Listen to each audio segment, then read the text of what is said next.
Sa pag-alaga po ng hayop, hindi lang basta affection ng kailangan, dapat committed ka rin.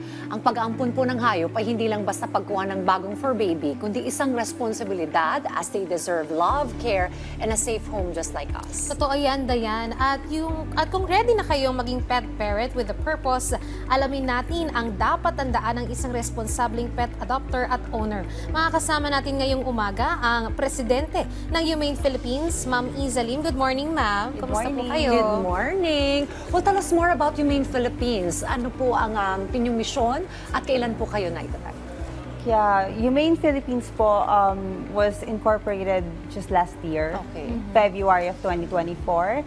And ang reason po kung bakit namin itinatag ang organization na to is para po i-educate po ang mga Filipinos on ano po ba ang tamang pangangalaga ng mga hayop, ng mga pets natin, paano po sila dapat tinatrato, and ano po yung pwede nating gawin pagka po nakaranas po ng kalupitan ang mga hayop. Okay.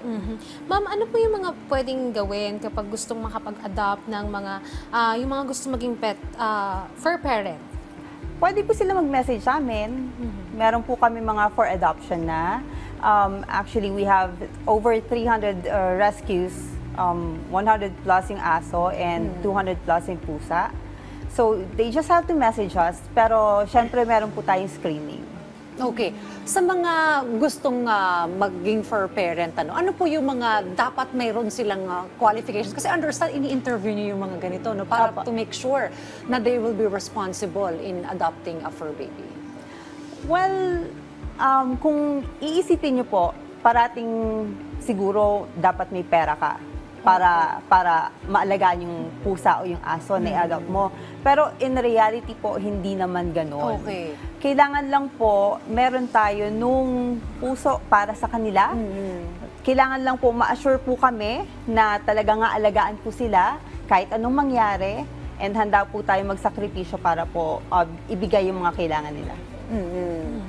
Ma'am, dito sa Humane Philippines, bali, kailan po kayo nagsimula na mag-rescue ng mga animals? At paano po yung nagiging proseso para po sila ay maging, i-adopt niyo po ba sila? Paano niyo po sila pinapangalagaan?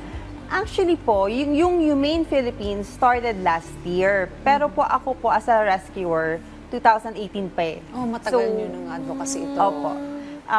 Kaya po ako nagtayo ng organization is dahil po sa experience ko po as a rescuer, ang dami pong mga biktima ng cruelty.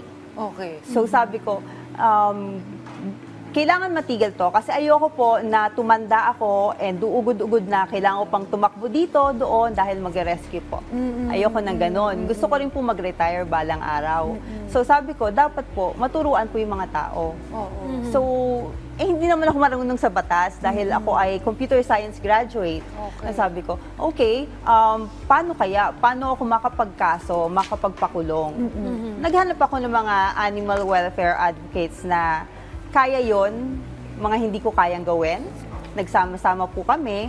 And ayan po, ayan yung Humane Philippines. Oo. And I understand, tama, mga 300 na mga na-rescue yung mga animals up to date? Kung ito total po natin, lahat ng mga ni-rescue, hindi lang po 300 yon. Pero dahil nagpapa-adopt po ako, 300 plus lang yung nasa ready akin. for adoption.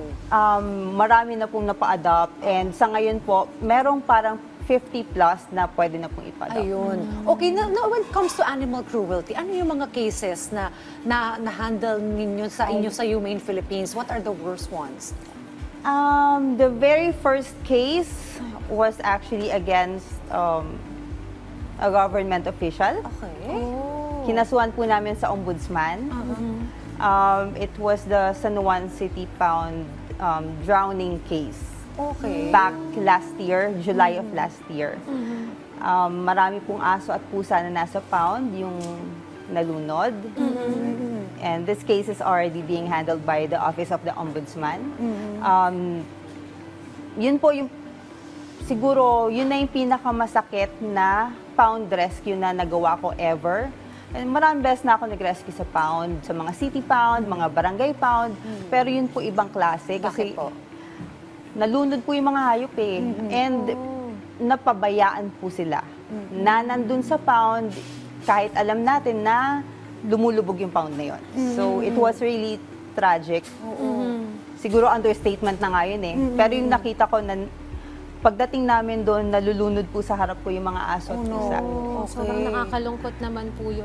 Pero ano siguro yung mga pwede niyong mensahe sa mga pet owner at sa publiko tungkol sa tamang pag-aalaga at pagtrato sa mga hayop? Yeah, hindi po kasi pag sinabi mong pinapakain mo or pinapaliguan mo or nasa loob lang ng bahay mo or nakakulong lang sa kulungan, hindi po yun enough. Kasi po ang tamang pangangalaga ng mga hayop is, opo, napapakain, napapaliguan, may shelter po na maayos, hindi po yung nauulanan, naaarawan. Dapat po nakakilos sila maayos, hindi po yung super liit ng space nila na hindi na sila makagalaw. Hindi po yung pagka may sakit, hindi natin pinapavet. Hindi po yung parang takot na takot sila parate kasi may nananakit sa kanila o may umaamba na papalo sa kanila, mga ganon. Hindi po mga ganon. So, dapat po maibigay rin po natin mga pangailangan nilang iba katulad ng nakakapaglaro, nakakapaglakad-lakad, at hindi po natatakot at wala pong sakit. Pamilya naman talaga ang turing natin dapat sa mga alaga nating hayop. You're on Facebook, on socials, para Yes, makakonect yung mga tao sa inyo if ever they want to adopt. So, Humane Philippines. Humane Philippines po yung pangalan ng Facebook page. Ito po yung logo namin. So, makikita nyo naman agad yan. Yeah. Okay. Maraming salamat po sa inyong oras. Muli nakasama po natin mula sa Humane Philippines, Ma'am Iza Lee. Thanks, Ma'am Isa, at Thank you, mabuhay po kayo. ma'am. We are Thank supporting you. your advocacy.